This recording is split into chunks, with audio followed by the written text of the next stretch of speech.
Assalomu alaykum guys. Bugun sizlar bilan bitta machine ishlab ko'ramiz va unda uh, machine aboutini o'qib chiqdim va unda biz login sahifasiga brute forcing amalga oshiramiz. Ya'ni bu videoda sizlar o'rganishingiz mumkin brute suite orqali login sahifasining umuman olganda endi bugun machine'ni ko'ramiz. Katta ehtimol bilan pep bo'lgandan keyin hozir men brute suite'ni ko'rsatib beraman. Brute suite orqali login sahifasini brute forcing qilamiz. Ya'ni userni home'igacha kiramiz, parolni bilmaymiz, username bilmaymiz va login qilamiz. Hech qanaqa credentiallar bilmasdan turib, credentiallar aniqlashga urinamiz. Demak, targetimizni ishga tushirib oldim va ishni boshlaymiz. Demak, machine'ni oxirigacha buzamiz. Lekin maqsad brute forcingni o'rganish. Ya'ni qanday qilib web sahifaga brute forcing boshlaymiz.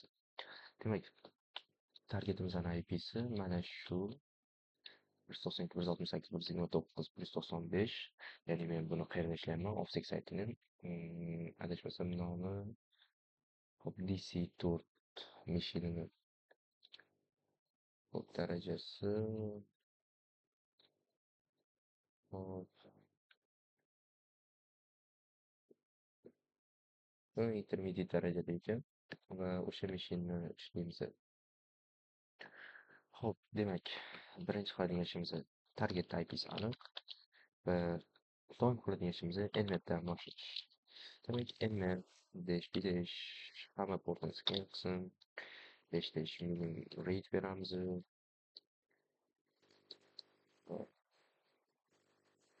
Rate beramiz. Demak, rate 5000. Target IP'siga nisbatan hamma portni 65535 30 bitta portini hammasini scan qilsin. Scan ber va endi hamma portni scan qilish ancha vaqt oladi. Endi videoni to'xtatib qolamangacha. Hop, demak, bizda ishlayapti. Hamma portni scan qildim. Minimum rate bergan sababi tezroq bo'lsin. dash hamma portni scan qilsa, agar dashdan keyin qanaqa portni nomini bersam, o'sha portni scan qiladi. Dash bergan uchun hammasini target IP'si. Demak, bizda ishlab turgan portlar port 22-portda SSH ishlab turibdi. Holati ya'ni state open ochiq, 80-portda HTTP ishlab turibdi va holati state ochiq. Demak, hozir bizga SSH kerak emas, chunki hech qanaqa credentiallarni bilmaymiz, SSH chiqarib bo'lmaydi va biz nmapda PHP 80-portni o'zimiz scan qilamiz. Faqat agressiv tarzda bu o'zini skriptlariga tekshiradi. Dash A optioni nmapda o'zini skriptlariga tekshirib ko'radi.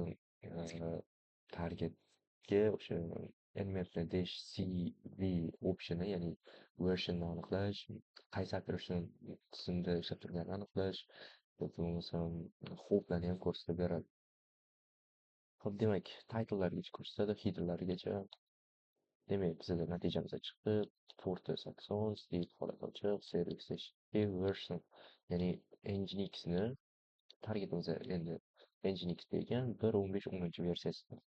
Demak, HTTP title va system tools. Demak, tizim o'sha tool'lari, asboblar katta ehtimol bilan tizim dasturlarini ishga tushiradigan web sahifa bo'lishi kerak. Hop, demak, nginx yana version haqida gap ketyapti. Demak, warning, OS result may be unreliable because we could not find unless it's open and use for device type general purpose. Hozircha ikkilanyapti resultimiz, ya'ni Linuxligi aniq targetimiz, lekin qaysi versiyadaligi ikkilanyapti. Okey, mayli. Bizga version hozircha важный emas. Demak, hoplar soni juda ko'p, chunki VPN orqali ilaganman. Hop, demak, boraman. Demak, targetimiz aniq, hech qanaqa domainga bog'lanmagan IP. Просто targetni IP'si bilan bog'lab shunchaki search ko'raman. IP beraman, enter bosaman. Demak, login sahifasiga ko'rsatyapti. Demak, o'zini o'sha index PHP sahifasida login mavjud. Demak, mana shu login sahifani brute force qilishimiz kerak bo'ldi. Xo'p, demak, o'zimni default parolni chiqarib beryapti. Bu yoqqa kiritib ko'ramiz. Xato. Demak, SQL injectiondan foydalanib ko'ramiz. Demak, bu ham xato. Bitta qo'shimcha berib ko'raman, qanaqadir inject zaifligi bormi? Ya'ni bittali qo'shtirnoq bu syntax error message chiqarishi kerak agar SQL zaifligi bo'lsa. Demak, hech qanaqa SQL injection zaifligi yo'q, error message chiqmayapti va login credentiallar kerak. Username va password. Ya'ni admin information system login. Xo'p, demak, biz nima qilamiz? Bu teshga tushib olamiz. Bu suite deb yozamiz va ishga tushadi. Bu teshga tushib yubordim, yoki bo'lmasa mana bu katta bo'lsa chiqadi. Okey. Bo'ladi. Xo'p, demak, next start burp. Bu suite dastur haqida, tool haqida to'g'ri tanishtirib o'taman. Qisqacha, bu juda katta tool. Optionlari juda ko'p. Bu bilan siz SQL injection amalga oshirsangiz bo'ladi. Directory brute forcing qilsangiz ham bo'ladi. Ya'ni wordless berib turib, yoki bo'lmasa login sahifasiga brute forcing qilsangiz ham bo'ladi. Yoki umuman buni maqsadi ya'ni bu proxy orqali sizlar bilan o'sha host o'rtasida so'rov almashadi. Ya'ni brauzerda siz hozir menga mana shu page chiqishi uchun men o'sha mana shu 192.168 195 sahifasiga so'rov yuboryapman va u menga index PHP sahifasini menga javob sifatida respons sifatida qaytaryapti. Ya'ni get response ya'ni request response sifatida so'rov almashib boryapti. Va mana shu so'rovlarni biz bu so'z orqali tutib olamiz. Mana biz tasavvur qiling, request bilan, ya'ni so'rov bilan, ya'ni get so'rov bilan so'rov yubordik. So'rov yuborayotganimiz agar o'rtada bortni ishga tushirib qo'yadigan bo'lsak, get ketadi. O'sha joyda bort uni tutib oladi va uni xohlagancha edit qilib xohlasanglar user agentni xohlasanglar umuman bilan yuborayotgan istalgan so'rovlarni tutib olib edit qilib targetga yuborib yuborsanglar bo'ladi va uni xohlasanglar intruderga o'tkazib turib ketayotgan so'rovni bir marta tutib olib turib bitta joyda saqlab turib uni wordless berib turib ko'p so'rov yuborsanglar ham bo'ladi. Ya'ni bu juda katta va keng katta mavzu. Buni o'zi bitta shuning uchun ham biz buni hozir bugun o'sha brute force uchun foydalanamiz. Demak, proxy bo'limiga o'taman. Buni intercept on qilib qo'yaman. Settings ochishim kerak. Oldin brauzerimni sozlantirib to'g'ri ochishim kerak proxyga. Demak, network settings qidirib olasizlar. Settings tugmasini bosasizlar. Sizlarda bunday yozib bo'lmaydi. Mana bu HTTP proxy 122.0.0.1, ya'ni o'zinglar local host IP-lar berishingiz kerak 8080 porti. Demak, OK tugmasini bosib saqlaymiz. Ya'ni bu maqsadi manual proxy configuration, ya'ni qo'lda proxyni configuration qilish. OK tugmasini bosaman va sahifaga o'tib sahifaga bitta credential, ya'ni xato bo'lsa credential yozib so'rov yuboraman. Admin. Demak, parolga admin. Enter tugmasini bosaman. Demak, hop, bitta so'rov ketdi. Demak, username parametriga admin, password parametriga ham admin, ya'ni ikkalasiga admin kiritganimiz uchun kiritilib so'rov yuborilyapti. Mana shu so'rovni biz hozir tutib oldik. Login PHP'siga nisbatan so'rov yuborilayotganda post so'rovi, bizda so'rovlarning turlari bor. Get, put, post va hokazo. Mana shu post so'rovini biz tutib olib endi edit qilishimiz kerak bo'ladi. Xo'p, Xo'sh, endi biza qiladigan ishimiz birinchi yuzerni aniqlab olish. Xo'p, demak, buni o'chirib turaman. Bu yerga mm, demak, yuzer. Bizda qanaqa yuzerlar bor? O'shani aniqlashga urinamiz. Xo'p, demak, web sahifasiga mm, biza birinchi intersept olamiz. Yana xo'p, so'rov import qilamiz. Faqat bizada aniqlashtirib olishimiz kerak. User. Bizada yuzerni men admin deb o'ylayman. Negaki, boshida biza nmap qilganimizda tushib ketdim. Mana, demak, nmap qilganimizda mana shu, ya'ni login qilganingizdan keyingi chiqadigan sahifa OS common sahifasi, ya'ni system common bajaradigan sahifa. Odatda system common bajaradigan sahifada administrator sahifalarida bo'ladi. Bu yerda ham title'da ko'rsatib qo'yibdi. Admin information system login. Ya'ni men o'ylayapmanki, user admin, ya'ni adminga brute force quramiz. Demak, parol username admin, biz parolni aniqlashimiz kerak bo'ladi. Demak, bu yerga admin deb yozaman. Admin deb yozaman. Uni tutdi, tutdi, qolaman o'tayotgan so'rovni va bu so'rovni botga taklif qilganda intruderga o'tkazib olaman. Demak, intruderga qanday yozsam bo'ladi? Demak, intruderga o'tkazib oldim.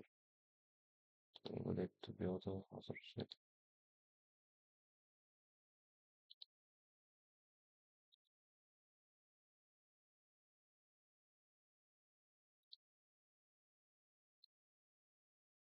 Intruder sahifasini ichida kirib qo'ygan ekanman. Xo'sh, yaxshi. Intruder sahifasini ochib oldim.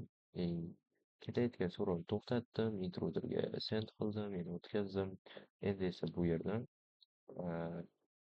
ya'ni brute force'ni amalga oshiramiz. Mana shu mana shu qismida. Demak, password qo'shibman, userda esa qoladi. Username admin, parolni aniqlashimiz kerak. Ya'ni adminni parolni aniqlashimiz kerak. Chunki bu admin sahifa. Demak, erta qilamiz. Bu yerga qolgan so'zimizdan yozsak ham farqi yo'q. Endi biza payloads qismida biza word list berishimiz kerak. Va word listda paste qilsam ham bo'ladi. Ya'ni mana bu qismga uzun word listda, ya'ni so'zlar, wordlar ro'yxati yoki bo'lmasam load qilib turib, fayl bersak ham bo'ladi. Ya'ni qaysi fayldan foydalanib, qaysi word listdan foydalanib, brute force amalga oshirsin. Xo'p, biza kerak bo'ladi file name shart emas, try hacking bilan emas, Elliot muqomidagi red hat, demak php red hat degan, mana red hat folderida small txt bor. Rokudan foydalansam bo'lardi. Lekin Roku 4,5 millionta paroli bor va ancha vaqtimizni olib qo'yadi. Small txtdan foydalandim va start attackni boshlaganingizda o'zi mana shu wordlistni hammasini bittalab qo'yib chiqa boshlaydi. Demak, har bitta wordlistga wordlarni qo'yib boryapti va bir xil, ya'ni 504 lenzdagi, ya'ni uzunlikdagi javob qaytyapti, respons. Ya'ni biz request yuboryapmiz va 504, ya'ni bir xil respons qaytyapti. Demak, to'g'ri parolga ham, xato parolga ham bir xil respons qaytyaptimi? Demak, mana shu parollar 504da xato javoblikni anglatadi. Demak, 504ni ko'rganimizda xato deb ko'ramiz. Hamma joyda har xil. Misol uchun, 200 to'g'ri bo'lishi mumkin, 200 to'g'ri bo'lishi mumkin. Endi bu narsani bilmaymiz. Kelayotgan so'rovni uzunligiga bog'liq.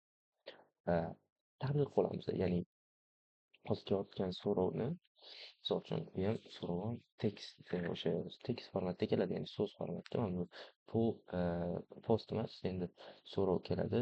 Qayerdan mana shunaqa ma'lumotlar keladi va u yerda so'rovni uzunligi, mana kelayotgan uzunligi bo'ladi va mana shu uzunligidan tahlil qilamiz. Agar so'rovni uzunligi em, bir xil bo'ladigan bo'lsa, errorda ham bir xil bo'ladigan bo'lsa, hozir mana 504 so'rovni ochib ko'ramiz. Mm, Bu yerda post so'rov ketgan, post records ketgan va response, ya'ni 1 2 3 4 5 6 7 8 9 ga hop, va bu yerda ham o'sha, ya'ni bir xil natija chiqyapti. Dashbordga kiritilmagan ekan, QWERTY, ya'ni har bitta kiritilgan yo qo'yilayotgan xato so'rovlarga bir xil 504 responslar qaytyapti. U o'zinglar tahlil qilib olasiz. Agar qaysi so'z, qaysi son, qaysi raqam bir xil, ya'ni mm, lenzida bir xil ko'rsatayotgan bo'lsa, demak error. Demak, boshdan tahlil qilishni boshlaymiz. 504 504 504, demak error. Mana bu yerda 665 bo'lgan. Hop, bu qanaqa Word? Word ekan bizada happy so'zida 665 va lens o'zgaryapti. Ya'ni bizada bilamiz, so'rov yuborganimizda brauzerda, ya'ni misol uchun menga index.html pejini chiqarib ber degan so'rov yuborganimizda index.html nimasini ko'rsatadi? HTML kodini ko'rsatadi, to'g'rimi? Type HTML div, ya'ni hid badiiy qismini chiqarib beradi. Agar yuborayotgan so'rovimiz xato so'rov bo'lsa, boyagi login page'iga o'xshab, qaytayotgan so'rovni javobi xato bo'lsa, paroling xato deganga o'xshab, xato javob qaytadigan bo'lsa, uni ham qanaqadir error sahifasi bo'ladi.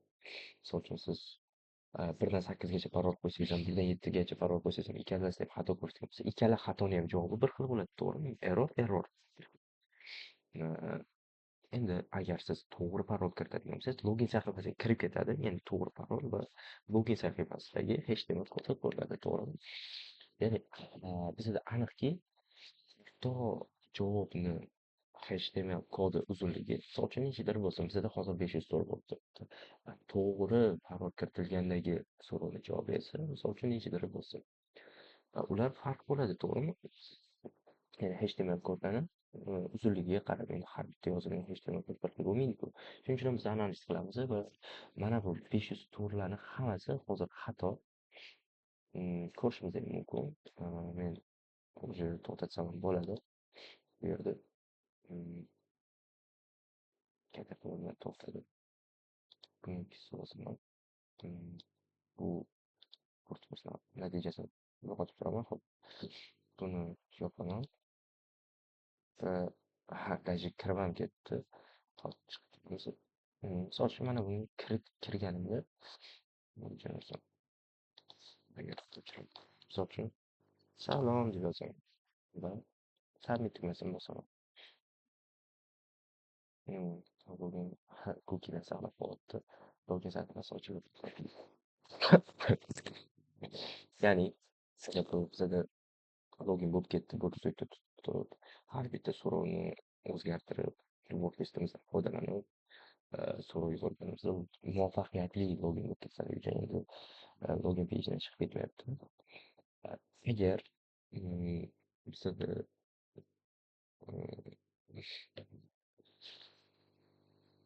hop, xato so'rov, ya'ni xato javob chiqqanida error sahifasi chiqardi va uni o'zini lenzi bor. To'g'ri parol kiritganingizda correct bo'ladi va login sahifasiga kirib ketadi mana bunga o'xshab. Va bu sahifani o'zini lenzi bor, mana bu sahifani. Ya'ni ikkala sahifani ham uzunligi bor. Errorniki qanaqadir errorli so'zlar bilan uzunlik va correct bo'lganligi qanaqadir o'zini HTML kodlari, ya'ni admin sahifasini HTML kodlari. Va mana shu ikkala sahifani o'zini uzunligi bor lenzi. Doim xato parol kiritganingizda doim bir xil lens chiqadi. To'g'ri parol kiritganingizda esa bir xil o'sha lens chiqadi. Demak, biz kiritgan parollarimiz ichidan mana bular 309 mana shudan boshlab to'g'ri parol kiritilgan va qolganini tekshirib o'tirmagan. Demak, qolganini tekshirib o'tirmagan, o'sha sahifani o'zi ochmagan. Qolganini tekshirish shart emas, chunki qolgan sahifada mana bunaqa qism yo'q. Ya'ni post so'rov etmayapti, post so'rovda hech qanaqa username va password qismi yo'q va 641 uzunlikdagi sahifa ko'rsatilyapti.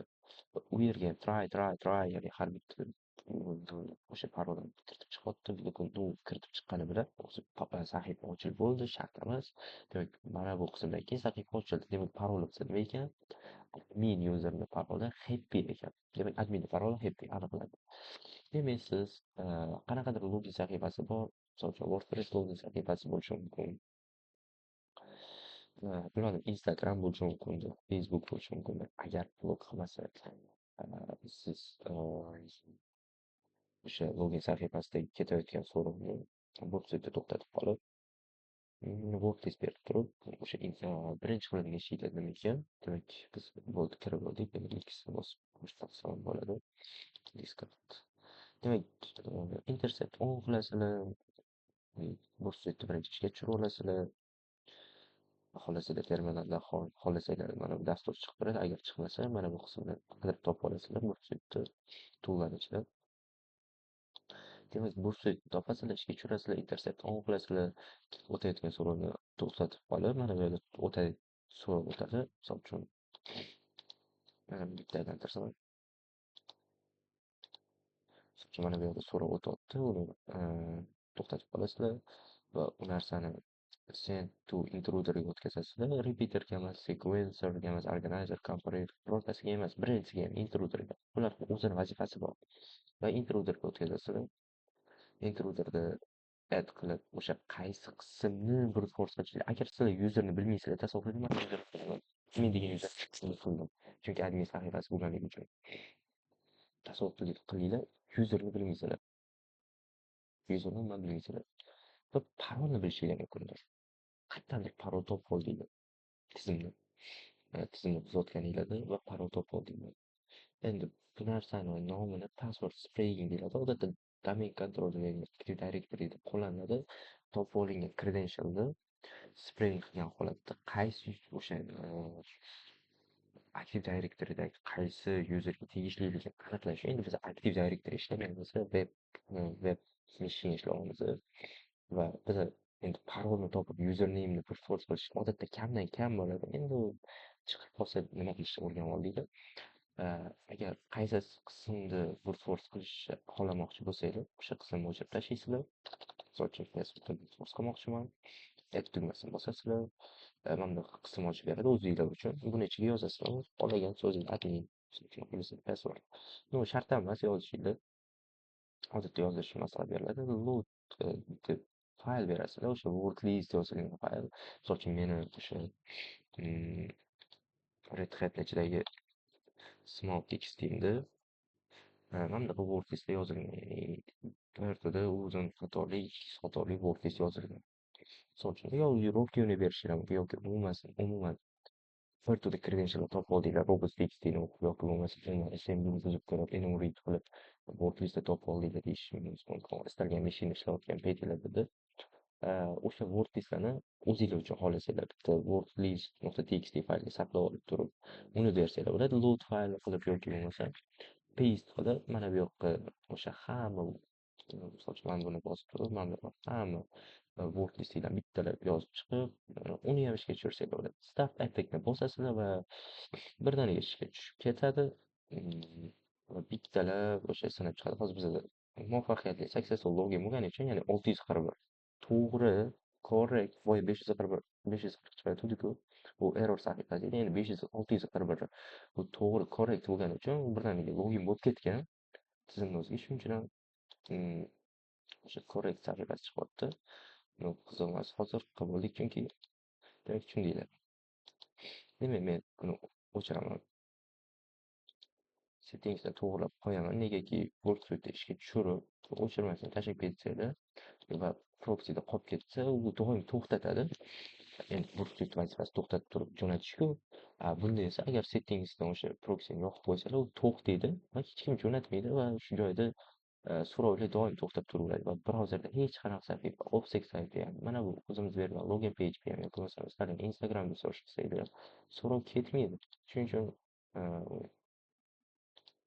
so'rov ketmaydi. Shuning uchun ham o'sha settingsdan birdan o'chirib qo'yiladi BootStreet'da ishga tushirgandan keyin. Demak, WordPress qism tushunarli bo'ldi. O'zi maqsad ham shu edi, tizimni buzib kirayotganda. Bugungi videoyimizning maqsadi ham.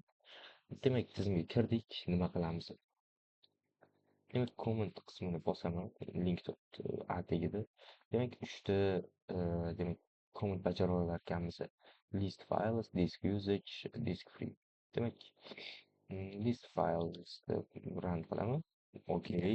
Demak, mana shu turgan sahifamizni katta ehtimol bilan bilmayman. ls-l bo'pti. Mana shu turgan sahifamizni list qilib beryapti. Shunchaki o'zimiz command line'da bajaradigan commandimizni bajaryapti. Bu targetda. Demak, disk usage bosaman, run qilaman, images, css, ya'ni do -h, ya'ni do komandasi bilan o'sha diskimizni qancha mana shu qismdagi folderlar, umuman mana shu sahifadagi odatda bu Nginx'da ishlab turibdi va bu Word ichidagi www ichidagi HTML ichidagi sahifani ichidagi folderlar bo'ladi. O'sha webhosting ichidagi folderlar ichidan, misol uchun images folder bor ekan, CSS folder bor ekan. Mana shu folderlarni hajmini ko'ryapti. Demak, 4 kilobayt, 8 kilobayt, 32 kilobayt. Mayli, okey. Disk free. Demak, bu umumiy dev h bilan tizimdagi freeni, ya'ni diskdagi free qismini ko'rsatyapti. Demak, used 2 gigabayt, 2.6 gigabayt demak, 1.2 gigabayt ishlatgan.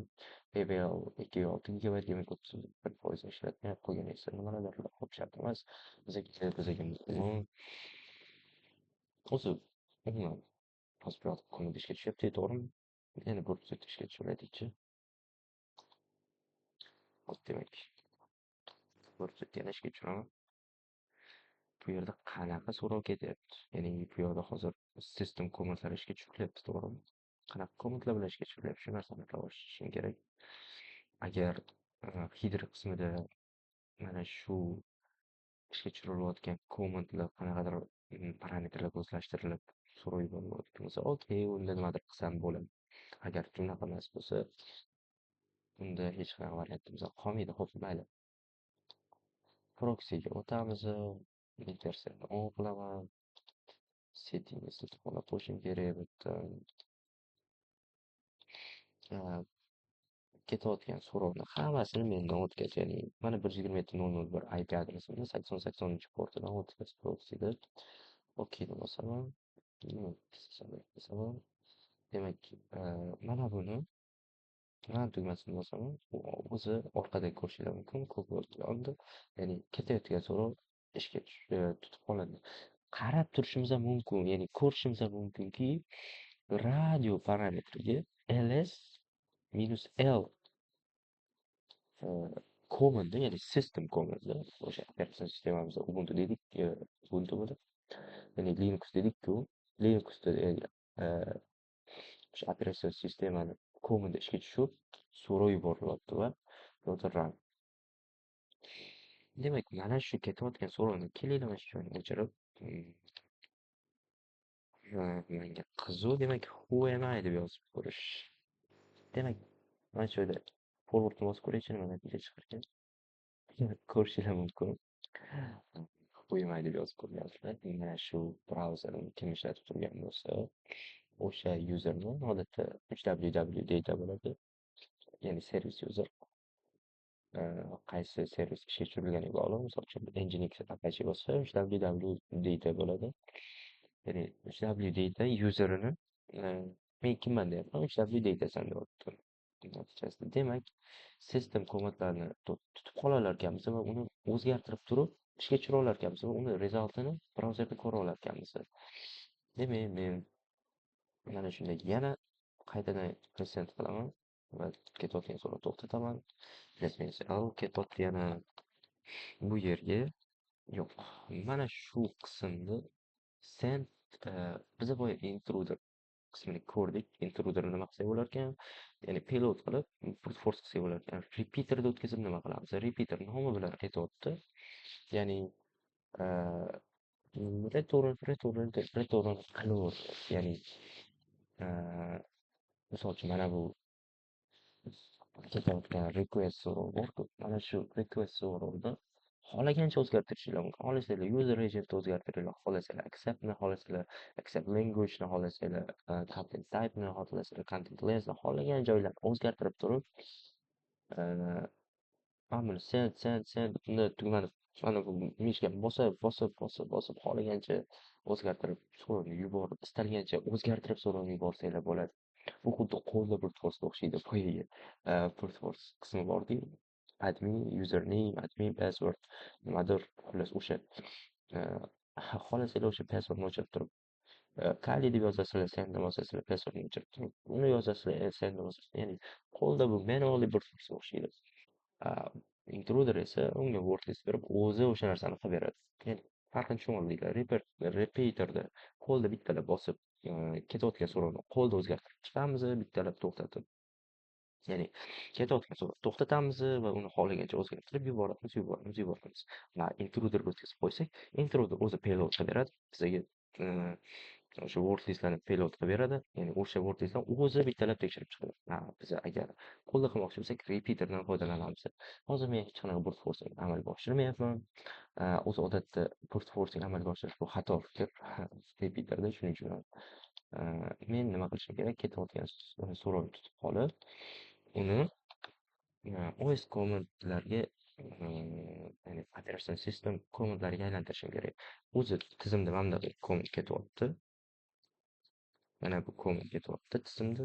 O'sha default mana shu komand ishlayapti. List degan tugmani bosganimizda. Lekin men mana shu komandni o'chirmoqchiman. Bu ham deb yozmoqchiman. Va send tugmasini bosadigan bo'lsam, o'shani natijasi brauzerda ko'rinmaydi. O'zini, ya'ni qaytayotgan responslar brauzerda ko'rsatadi. Ya'ni buni o'zini, ya'ni kursor o'zini kichkina brauzerchasi deb tushunsanglar ham bo'ladi bu narsani. Mana bu qism. Bu brauzerning vazifasini bajarib beradigan qism, ya'ni kelayotgan, ya'ni so'rovni yuborasiz, ya'ni to'xtab turgan. Xullas, mana bunaqa tushunsanglar bo'ladi. Mana bu qismga qaraylik. Tak, mana shu qismni mana shu yerda. Hop, demak, qaraylik. 3 ta so'rov bor. Umuman olganda, tezib ko'rsam ham bo'ladi. PowerPoint ochishi yoki bo'lmasam shart emas, qo'ldan ko'rsam bo'ladi. Demak, qaraylik, 3 ta so'rov bor. Sizlar agar default holatda brauzerda ochib istalgan sahifaga so'rov yuborganinglarda get deydi so'rov ketadi va serverga boradi. Agar sizlar burstni to'xtatib qolsanglar, agar intruderga o'tkazsanglar, u burstni to'xtaydi, intruder uni payloadlaydi, wordless qo'shadi yoki nimadirlar qiladi va so'rovni o'zi yuboradi, avtomatlashtirilgan holatda. Bu intruder vazifasi. Agar sizlar repeaterdan foydalansanglar, so'rovni yuborasizlar, o'zinglar tutib manual, intruder esa qo'lda, ya'ni u avtomatik edi. Bunda esa manually to'xtatib qolasizlar, so'rovni ketayotgan so'rovni to'xtatib qolasizlar va o'zinglar so'rovni serverga yuborasizlar qo'lda va bu narsani yuborayotganinglarda serverdan keladigan natija oldin bu yoqqa qaytardi-yu, ya'ni bu yoqdagi 3 ta qism bo'lsa bu yoqqa qaytardi-yu. Yo'q, endi serverda kelayotgan respons sizlarga qaytadi. Ya'ni o'sha repeaterni o'ziga qaytadi va repeaterda render qilsanglar bo'ladi. Qaytayotgan HTML kodlarni render qilsanglar bo'ladi. Ya'ni brauzer o'zi shunaqa ishlaydi-yu. Ya'ni so'rov boradi, so'rov qaytadi, so'rovni ushlab qoladi, uni render qiladi va sizlarga chiroyli qilib ochib beradi-yu brauzerning vazifasi. Bunda ham shunaqa qilsanglar bo'ladi. Xohlasanglar preview qismida oddiy kelayotgan so'rovni o'zini ko'rishinglar mumkin. Demak, mana shunaqa qilib biz hech qanaqa brauzerga qaytayotgan, ya'ni biz so'rov yubordik, qaytayotgan javob mana bu. Bu so'rov, bu javob. Demak, qaytayotgan javobni hech qanaqa brauzerda ochib ko'rmasdan, mana shuni o'zini kichik brauzerchasida ochib ko'ramiz. Demak, qaytdi javob. Menimcha tushundinglar degan umiddaman. Qaytdi. Endi hop, bu yerga qo'yaman deb yozgandim. Men render qilmoqman chiroyli ko'rinish uchun. Mana bu yerga UWD deydi ko'rsatyapti. Yaxshi, demak, OS Common Injection ishga tushdi. Ya'ni tizimda OS Common Injection bor ekan. Buni har bitta SQL injection bor. Ya'ni SQL injection'ni turlari ko'p. Bizada yana bitta injektori OS Common Injection. Ya'ni bu brauzerda system komandlarni, operatsion sistem komandlarni ishga tushirish vazifasini beradi. Injekt qilgan holatda. Ya'ni hop, demak, biz hozir qo'yaman komandani ishga tushirdik va ushlab deydigan natijani oldik. Mana shu yerga umuman bilmadim. Balki pwd yozarman, bilmadim. Xohlagan Linux komandalarini ishga tushirdilar va qaytadi. Biz qaytamiz user shell'da ichidagi Nginx'da ichidagi HTML, ya'ni Nginx'ni default web rootidamiz. Demak, men shell olishim kerak, tizimni shell olishim kerak va buning uchun menga shell olish uchun netcat kerak bo'ladi. Tizimda netcat bormi? Ya'ni target bo'ladi. Shu narsani aniqlashtirib olamiz. Targetda which netcat deb yozaman, faqat plus, ya'ni so'rov qanaqa ketyapti bilamiz. Ya'ni so'rovda shunchaki space yoza olmaymiz. Bu syntax error beradi, shuning uchun plus beraman. Which netcat space o'rniga plus, chunki boya ko'rdikki ls minus l o'zi yozilishi kerak. O'rtada plus bo'lib yozildi. Biz ham netcat plus deb yozdik. Demak, space'ini xo'sh, demak natija qaytdi. Okey, demak targetda netcat bor ekan. Demak, netcatda reverse bog'layman o'zimga. Yaxshi, zo'r. Demak, targetimizda netcat bor ekan.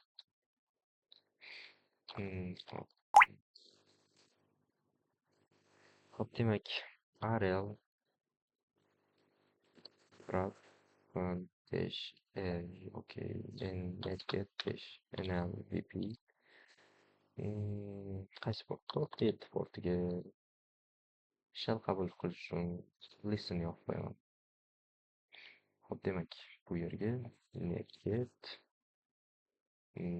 yo'q, space yoza olmayman, mumkin emas. Plus 5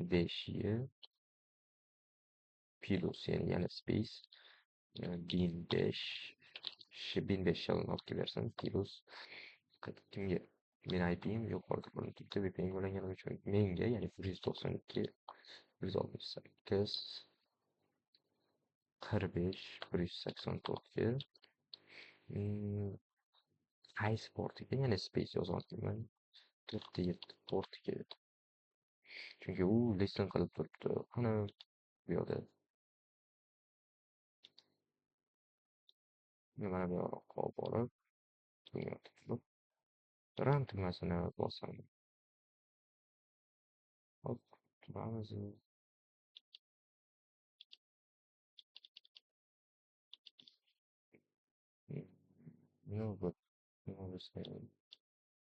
Targetni yozib qolgan bo'lmaydi.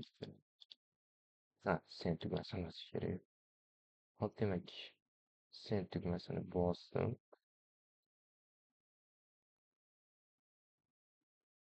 Nima bo'ladi bizda?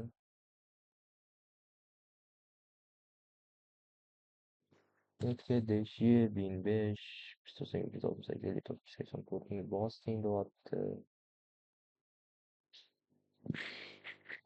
407 deyapti. Demak, so'qchini men ozgina xato qilibman. IP'ni berishdi. Mana IP'm 45 ekan, men 54 deb yozib qo'yman. Demak, 45 IP'ga send tugmasini bosaman qaytadan. Mana shell keldi. Demak, connect to 192.168.184 ga, ya'ni menga from qayerdan? Uncom qadar noma'lum 192.168.129.195 raqamli IP'dan menga bog'lanish bo'ldi. Xo'p, kimman? Qo'ymay, ishlab deytaman. Yaxshi. Demak, menga doimgidek ish yoqmaydi. Men switch-qc 1005 bilan bog'lanaman. Demak, shart oldim. Demak, Sizga endi nima kerak bor? Home'ga o'taman. Doimgidek tizimda qanaqa yuzerlar bor? ls qilaman. Demak, Charles, Jim, Sam degan yuzerlar bor ekan. Demak, Samga kirib ko'ramiz. Ismi qisqaygan shuning uchun xato tushunmanglar. Demak, ls demak, hech narsa yo'q. ls meni chala.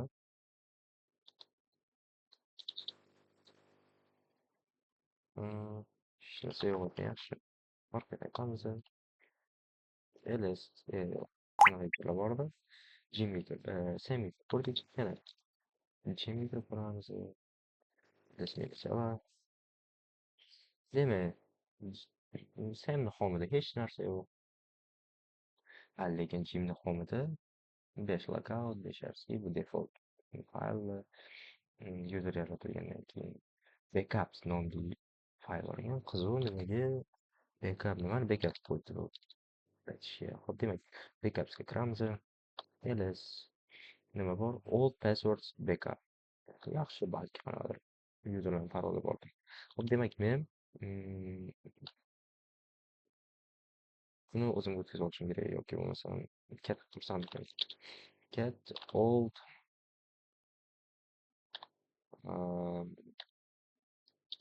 password passwords back. Demak, bir to'da parollar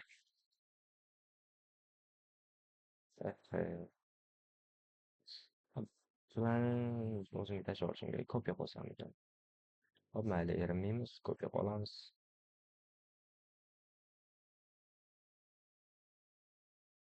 Okey, o'tib ketdi. Sprat. Scroll. Hop, demak, mana shu qismgacha Ctrl S.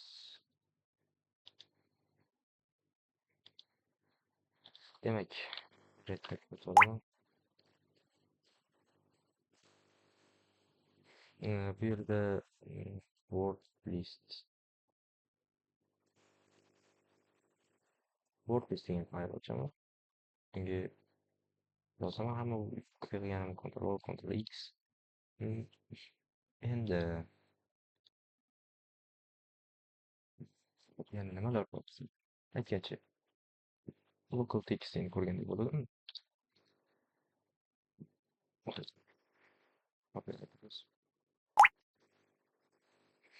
Demak, ls local text o'qiymiz. Flag bu tizimda ikkita flag bo'ladi. Birinchisi user flag, ikkinchisi root flag. User flag topildi. Tabriklayman. Hop, demak, endi inbox qiziq nima edi bu? Inbox ichida nima bor? Kirib ko'ramiz.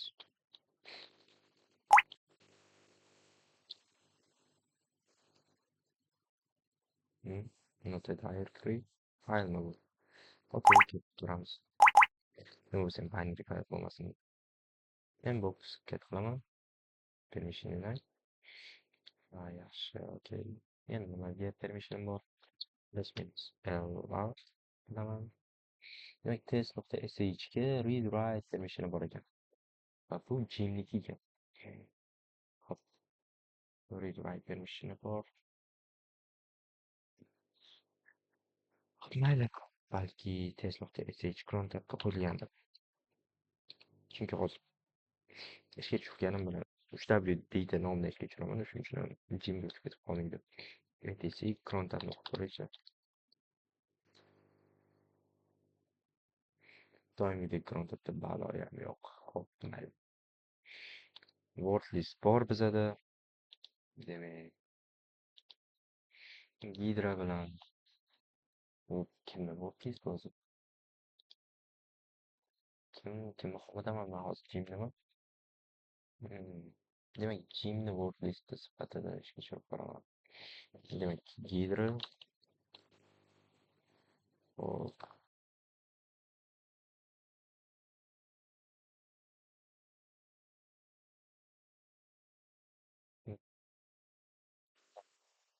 nima qo'yib Hydra dash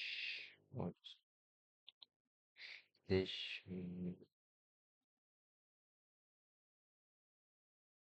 now bilan username berardik. Qaraylik Gidro uchun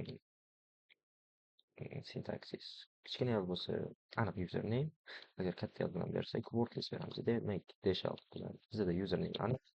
Jim agar bu bo'lmasa boshqasiga sinab ko'ramiz. Dash p bilan katta harf bilan bersam password list beraman. Agar kichkina harf bilan bersam passwordni o'zim beraman. Demak dash p wordlessdan foydalan IP berishim kerak adashmasam. Hozir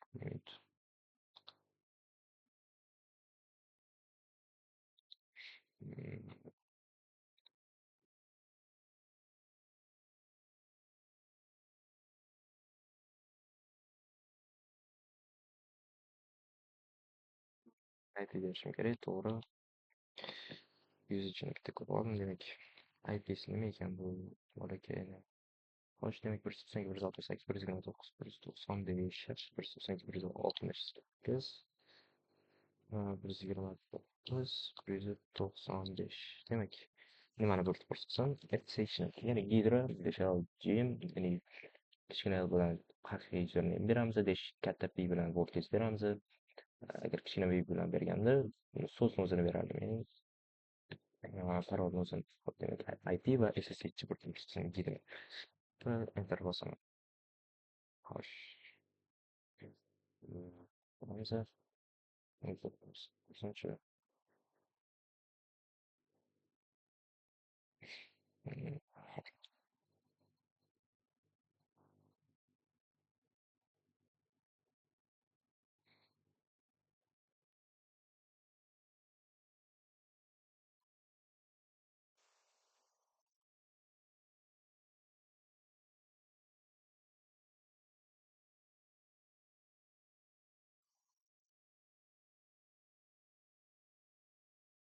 demak men vaqtinchalik to'xtab turdim, vaqt cho'zilib ketmasligi uchun.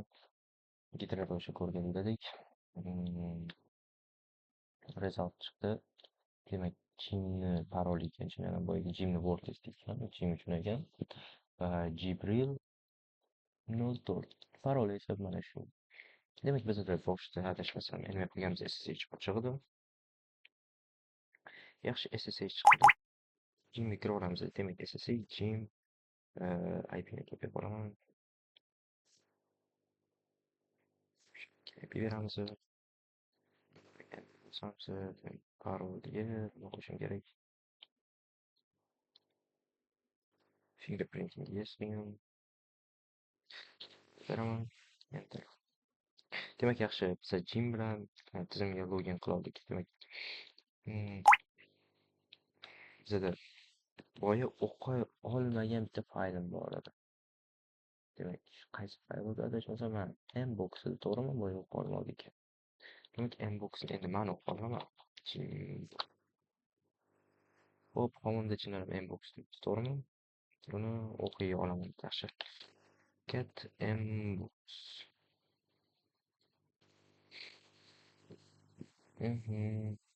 Demak menga emaildan xabar kelgan ekan. Buni esa saqlab qo'ygan ekan. Demak from kimdan? Rootdan DC4 machine nomi. Demak Saturday April 6 aprel kuni 2009-yil soat 8:20da 4 soat o'tganda xabar kelgan ekan. Rootdan kimga? Jimga datasi yozilgan. Hop, masalan, demak subject test, mavzusi test, просто test sifatida xabar yuborib ko'rganman, chizayotganman. Demak content type text bilan demak ho'p, so'rovga yuborgan ekan, this is a test deb yozib qo'yibdi. Nima bo'lyapti? Demak maildan xabar kelgan. Xo'sh, mail xabarga o'xshab turibdi. Inbox demoli, mailbox. Ho'p, mayli. Balki maillarda nimadir bor. Maillar bitta bo'lardi.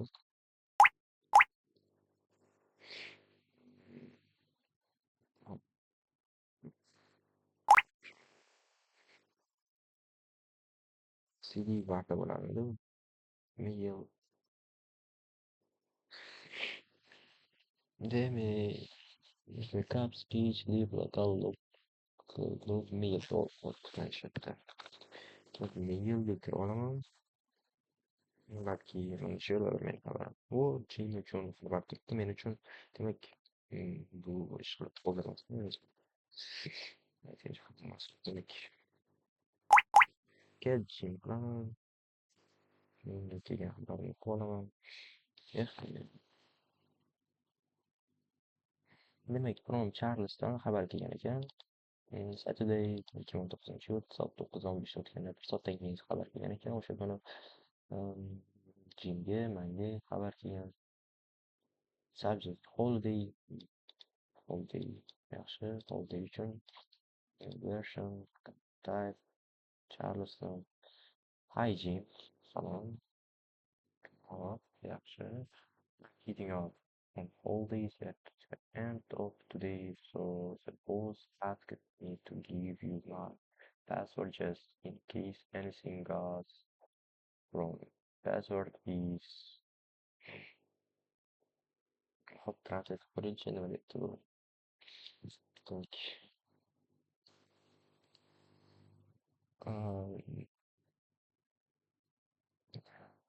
Boss so'radiki menga give you my parolni berishingni so'radi. Shunchaki goes wrong. Boss ancha root bo'lsa kerak. Root Charlesdan parol so'ragan ekan. Men причем endi bunga? Jim причем to'g'rimi? Ну, parolni yozibdi Jim. Hop, mayli. To Charles ko'raychi, mana shu agar chindan seni paroling bo'lsa. So Charles. O, yaxshi.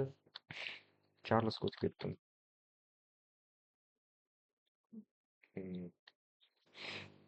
Demak, homingda nima bor? Charles. Demak, Ellis. Hech bo'lmagan Ellis mesela. Aytdim. Sudo deyishadi. Demak, TEE nomli dasturni rootni nomidan parolsiz ishga tushirar ekan va Charles useri sudoist guruhida bor ekan. Yaxshi.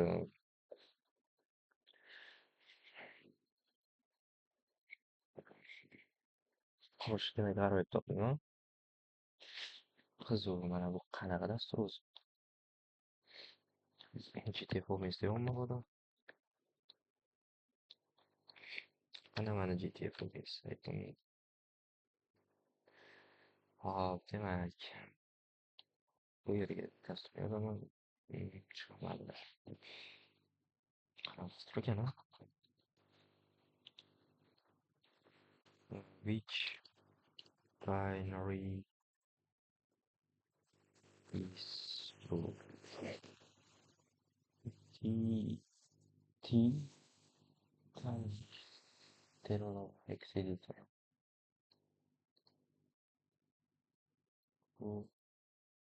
Stop.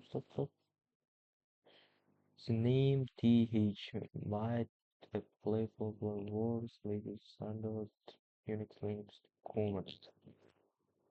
Manimcha bu Linux ya'ni Unix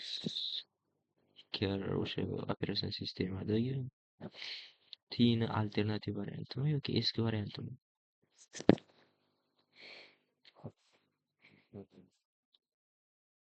Nima debdi? Ko'raylikchi.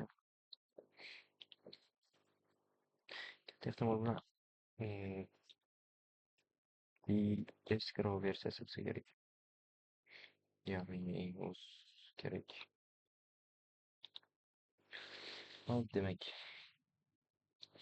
T nomli standart kirishda o'qiydigan va standart chiqish fayllarga bir vaqtning o'zida yozadigan standart Unix Linux T buyrug'iga oid so'zlarni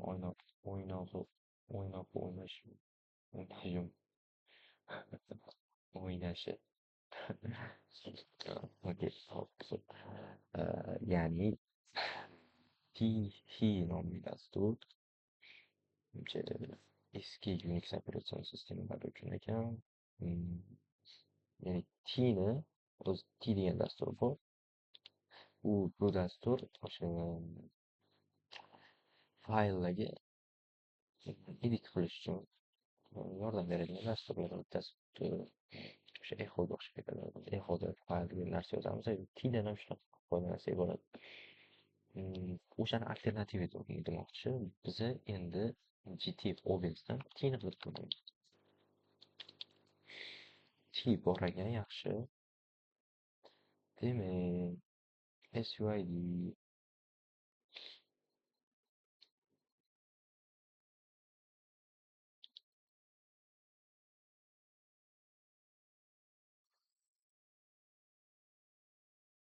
demak, menga qo'yishimiz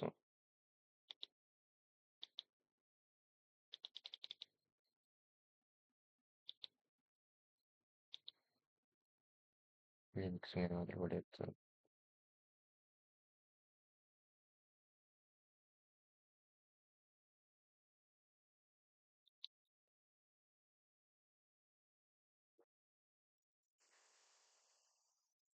Ro'tga chiqishga bir qadam qo'yganda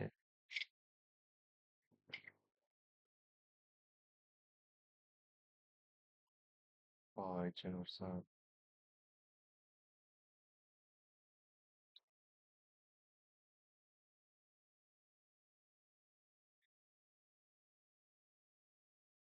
demak,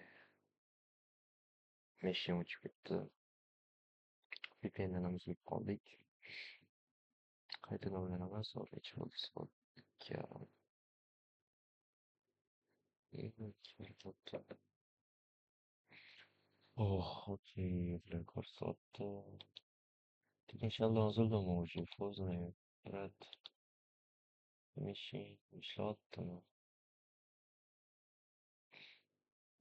Ostidan chiqib ketdim. Shu yerda stop turaman. Privacy deydi.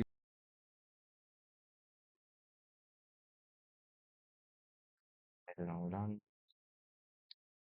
Linux'dan ochib qo'ygani uchun hamma narsadan chiqib ketdi. Target bilan VPNga bog'lanishga urindim. Ping boryapti, yaxshi.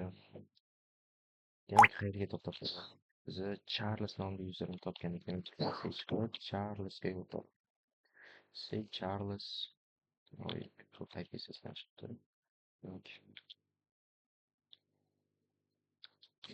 Stage.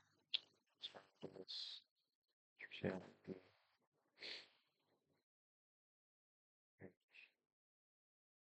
Parolni saqlab olgandim. Ya'ni videodan ko'rib oldim. Parol nimaligini. Ekranga berib oldim. Mana bu belgi. H. Katta H. Kichik H. A. Ampersand belgisi. Ichida H. WB.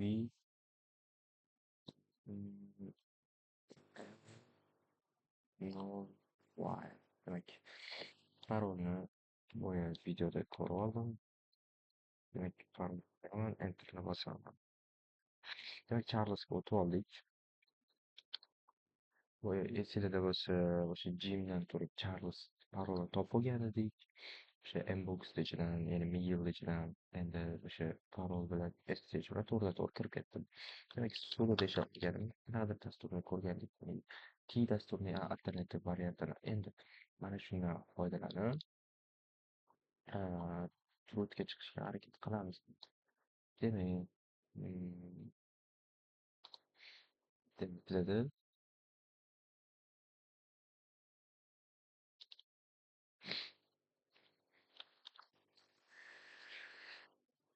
hop, T dasturi haqida boshida ozgina tushunib o'taman. T dasturi bu fayllarni davomida yoki bo'lmasa fayllarni boshida o'sha tekstni yozish uchun yordam beradigan dastur.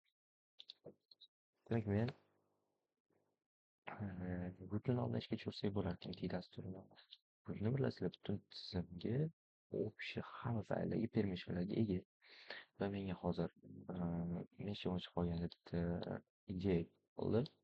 Ya'ni T'dan foydalanib, mana bu yoqda Digital Forbes'da ko'rdik. T'dan foydalanib, rootga SUID'dan foydalanib rootga chiqishni.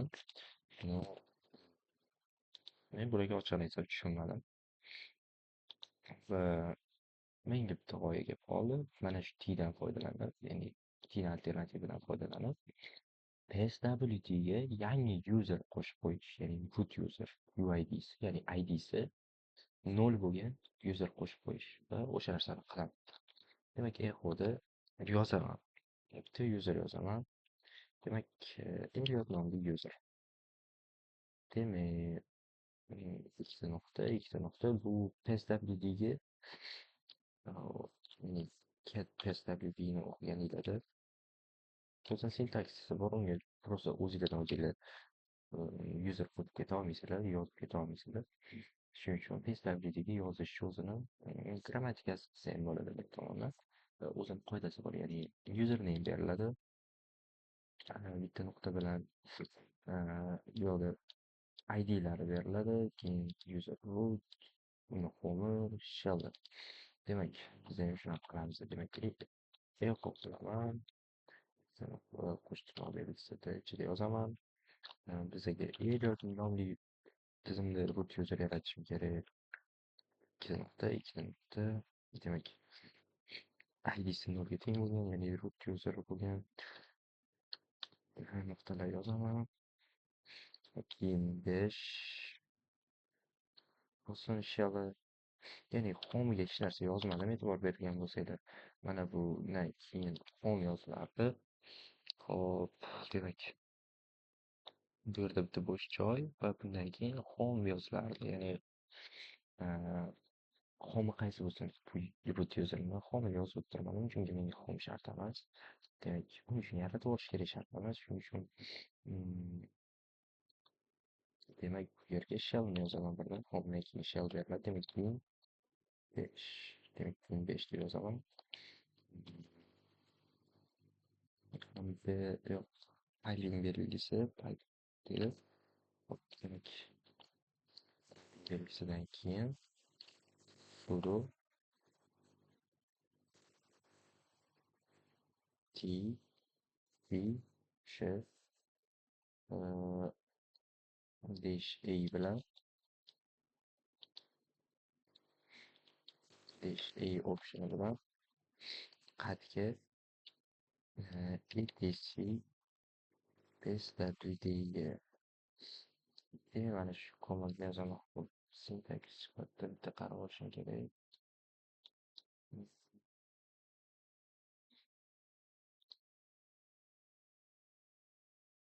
Demak, to'g'ri. T'ni optioni bor-ku, dash a optioni bilan faylni boshiga so'z qo'shish. Ya'ni echoda mana shu so'zni, mana bu qo'shtirnoqchidagi so'zni T'ni alternativ variantida foydalanib, dash a optioni bilan etc pswdni boshiga qatoriga mana shu Elliot nomli so'zni qo'shib qo'yamiz. Demak, enter tugmasini bosaman. etc pswd ko'raman.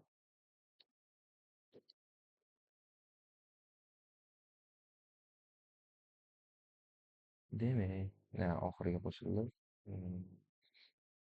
Demak, Elliot so'zi PSWT'ga kirib olgan. PSWT'ni edit qila oldik. Ya'ni Charles userni permission yetmasa-da PSWT'ga PSWT ls qilganlikda faqatgina read permission bor. ls permission yetmasa-da T dasturi fayllarni edit qila olish qobiliyatiga egadir. T'ni vazifasi shu, fayllarni edit qila oladi. Va biz T'dan sintaks qidirib sudo nomidan, ya'ni root nomidan biz sudo teshib qilganimizda mana bu he nomli dasturni, T'ni alternativ variantini passwordsiz root nomidan ishga tushira olar ekanmiz va bu narsani qildik. Parolsiz root nomidan ishga tushirdik. Mana shu dasturni dash a optioni bilan pswdga yozgin nimaniki, mana bu grammatik yozilgan, pestabdagi yozilgan so'zni, ya'ni Eliot nomli rus yozuvchi yaratgan, she'rni 15 bo'lsin, homil yaratma, kerak emas, eho bilan yozgan. Xo'p, demak, yozib oldik, o'xshadi. Endi shunchaki suv Eliotga ketaman. Chunki parol bermadim hech qanaqa. Parol bermadim. Ethical Shadow ham yo'q. Katta ehtimol bilan yozilmadi. Chunki ataylab bunga yozmadim va shunchaki suv Eliot yozgandi. Root ga o'tib ketib qoladi. Demak, biz rootimiz tizimda biz user textini o'qigandim. Endi root maqomidagi group textini ham o'qib qo'yaman. Get root.txt ni o'qib qo'yaman. Demak,